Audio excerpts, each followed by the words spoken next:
Cédric Haddad, bonjour. Bonjour. Et bienvenue. Alors, on va pas parler de la pizza sans fromage qui visiblement fait les beaux jours gastronomiques de C'est votre bien ville, dommage. mais d'une autre salade compliquée à composer, la majorité. Elisabeth Borne continue à négocier. Pour vous, c'est peine perdue. Ce pays va vers l'enlisement et vers une dissolution, où il y a encore une chance d'additionner les bonnes volontés?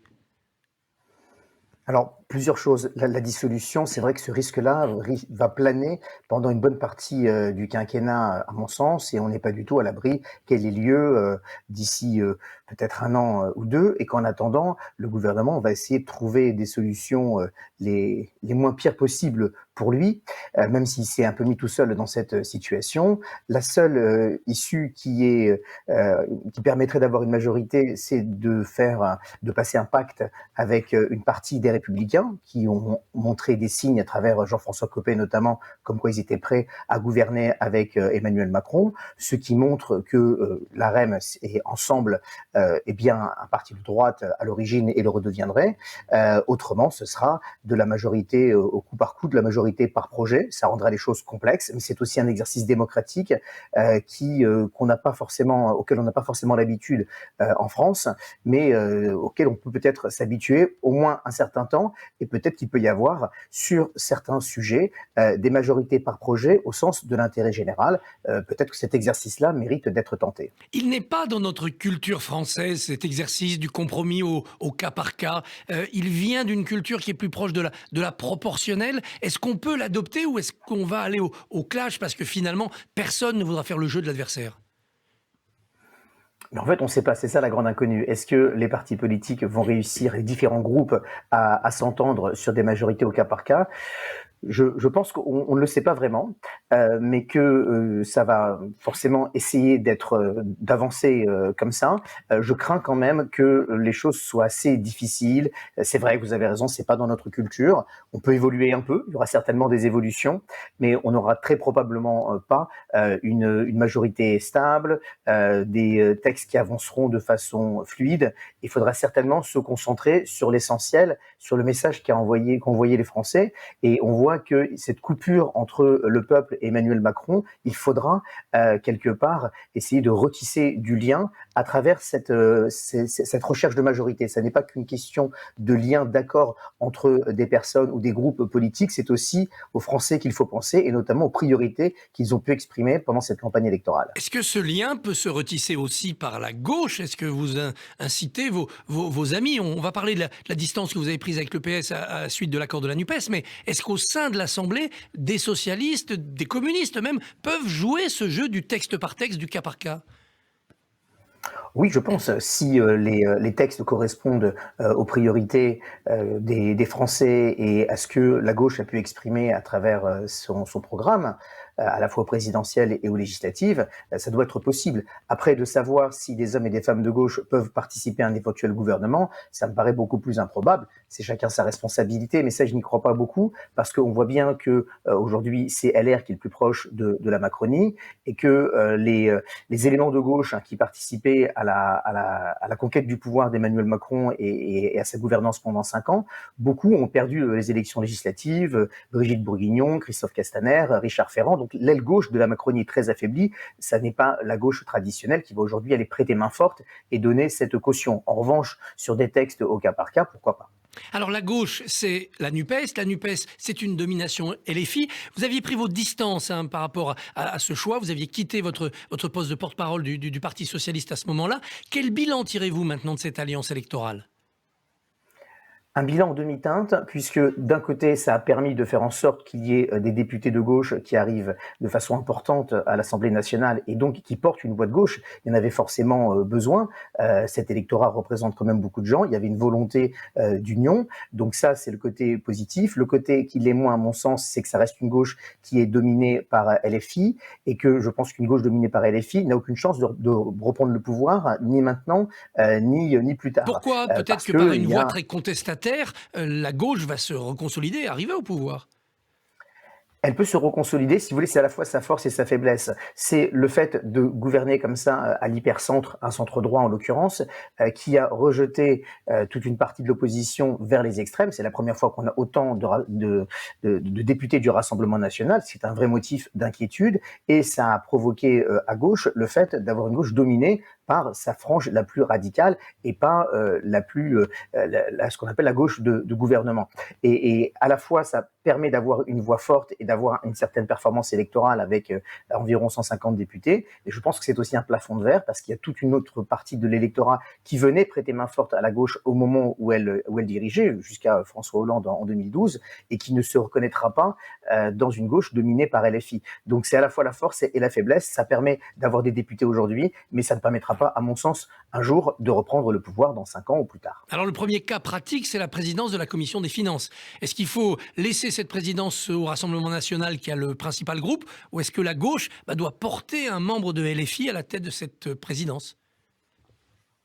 Je pense que la gauche doit porter un candidat, puisque l'avantage de cet accord de la NUP, moi j'ai pris mes distances pour les raisons que j'ai évoquées à l'instant, mais il y a quand même un succès relatif électoral et qui rend légitime le fait d'avoir quelqu'un qui vient de ce groupe, enfin de cet intergroupe, de cette alliance-là qui a mis environ 150 députés, plutôt que quelqu'un qui en a 80. Ça peut être un socialiste ou une socialiste. Valérie Rabault, par exemple, pourrait être la bonne candidate. Ah, Valérie Rabault est une excellente candidate et est une excellente députée et je souhaiterais que ça soit elle. Maintenant, à l'intérieur de la NUP, c'est tout le problème, c'est que le Parti socialiste n'est pas majoritaire. Donc si cet accord se fait sur ces bases-là avec Valérie Rabault, c'est parfait. Mais je préfère de toute façon, pour les raisons de respect des équilibres électoraux, que ça soit y compris quelqu'un de LFI par rapport à quelqu'un du Rassemblement national. Et par ailleurs, je veux le dire sur cette antenne, je ne mets pas un signe d'égalité entre LFI et le Rassemblement national, malgré la radicalité qui n'est pas la mienne à gauche chez LFI, on n'est pas sur un parti dont les fondements sont des fondements anti-républicains, même si le discours s'est beaucoup policé après concernant le Rassemblement national. Malgré la visite de Corbyn lors des législatives auprès de candidats LFI, malgré cette ambiguïté permanente sur certains sujets, notamment par rapport à l'islamisme, est-ce que LFI est quand même fréquentable ? En partie, c'est toute l'ambiguïté d'LFI. Moi, j'ai été un des premiers à réagir sur la visite de Jérémy Corbyn, si bien que j'ai été ciblé derrière dans d'autres tweets, parce que mon tweet a été beaucoup repris avec David Assouline, avec d'autres gens qui se sont émus de cette visite de Jérémy Corbyn. Toute la difficulté avec LFI aujourd'hui, c'est que vous avez des gens qui sont pas très fréquentables et vous avez des gens qui le sont, parce que comme c'est devenu la force motrice à gauche, on a vu émerger dans un certain nombre de villes, y compris à Sarcelles ou dans des villes alentours. On a un député LFI qui vient de Villiers-le-Bel et qui est un type tout à fait correct et qui hier, il y a quelque temps, était au Parti socialiste, mais qui considère qu'aujourd'hui la force à gauche est chez LFI. Et donc on a des gens qui arrivent et qui sont des cadres, qui sont des gens qui viennent aussi du terrain, qui sont des gens parfaitement respectables. Donc il y a toute cette ambiguïté-là qui fait qu'on ne peut pas mettre tout le monde dans le même sac, mais en même temps, je pense qu'il faut réagir à chaque fois qu'il y a une dérive, un dérapage chez des membres de LFI. Et on peut transcender ces ambiguïtés, ces différences par des états généraux de la gauche, comme le réclame Carole Delga. Ce travail de clarification devra avoir lieu à un moment ou à un autre. Donc je ne sais pas si le moment opportun, c'est tout de suite. Là, il y a déjà ce qu'on abordait à l'instant, c'est-à-dire le besoin de savoir où va ce pays en termes de majorité, quitte à ce que ça soit une majorité au cas par cas. Et puis, il y aura forcément un grand travail de refondation à gauche qui devra commencer à partir de la rentrée. Carole Delga porte aussi une voix intéressante. Et il faudra de toute façon que toutes ces parties-là de la gauche se reparlent et que l'on arrive à avoir une gauche qui soit à la fois proche du peuple, c'est extrêmement important, et aussi profondément républicaine. Alors au cœur des préoccupations des Français, il y a le pouvoir d'achat en ce moment, et je suppose que pour vos habitants, c'est tout aussi sensible qu'ailleurs, si ce n'est plus. 3,5% d'augmentation maximum du loyer, 4% d'augmentation des minima sociaux, 100 € plus 50 € par enfant de chèque alimentaire. Tous ces dispositifs qu'avance le gouvernement, ça vous semble suffisant ?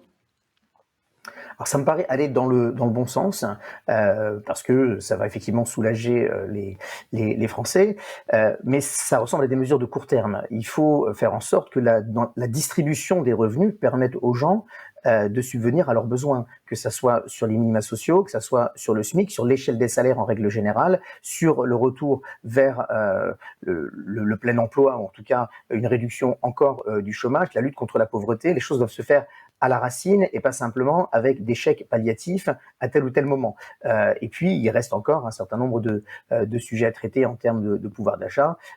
Par exemple, la taxe intérieure, enfin la taxe flottante sur les produits pétroliers doit être remise en place parce que c'est un des principaux postes de dépenses des Français. Et là, c'est pas très difficile d'avoir ce mécanisme fiscal qui existait sous les années Jospin, par exemple, de le remettre en place. Donc, il faut aller plus loin, et notamment avec des mécanismes fiscaux durables et surtout une distribution des revenus à la racine qui permet de ne pas avoir à distribuer des chèques parce que c'est un peu le dernier recours quand on n'a pas réussi à traiter les questions structurelles. Prendre le problème à la racine, c'est le SMIC à 1 500 € ou cette exigence de la gauche, c'est trop démagogique? Alors ça avait commencé à 1 400 € dans les premières propositions de la NUP et ça me paraissait correspondre à une évolution possible puisque le SMIC est à peu près à 1 300 € et donc on arrivait à une augmentation qui était moins que celle du Ségur de la santé par exemple. On était plutôt aux alentours de 180 €, donc mettre 100 € dans le SMIC me paraissait tout à fait possible. Et puis un jour Jean-Luc Mélenchon a décidé que ça allait être 1 500. Je pense qu'il faut éviter d'avoir des propositions où on donne le sentiment qu'on peut tout promettre à tout le monde en permanence. Et donc, ça ne me paraît pas être un chiffre totalement raisonnable aujourd'hui, hein, qu'on puisse converger vers 1 500 € d'ici quelques temps peut-être. Mais déjà, si on pouvait arriver à 1 400 €, qui était la proposition d'origine de la gauche, ça me paraîtrait être un bon signe et ça me paraîtrait être finançable par l'économie qui est la nôtre. En un mot, pour finir, mettre le droit à l'avortement dans la Constitution, c'est un symbole nécessaire aujourd'hui, vu ce qui se passe aux États-Unis, ou c'est pas le moment? Je pense qu'il faut le faire parce que le monde est petit, les États-Unis, c'est presque une extension de nous-mêmes au regard de l'histoire et que ce vent régressif qui a soufflé sur les États-Unis à travers l'élection de Trump et dont ce qui s'est passé concernant l'avortement est une des conséquences. Il faut s'en prémunir et montrer que on sera collectivement fort par rapport à ces forces régressives et constitutionnaliser le droit à l'avortement, c'est un droit fondamental à disposer de son corps, un droit des femmes. Je pense que c'est une bonne chose et qu'il faut le faire assez rapidement. Patrick Haddad, merci, bonne journée.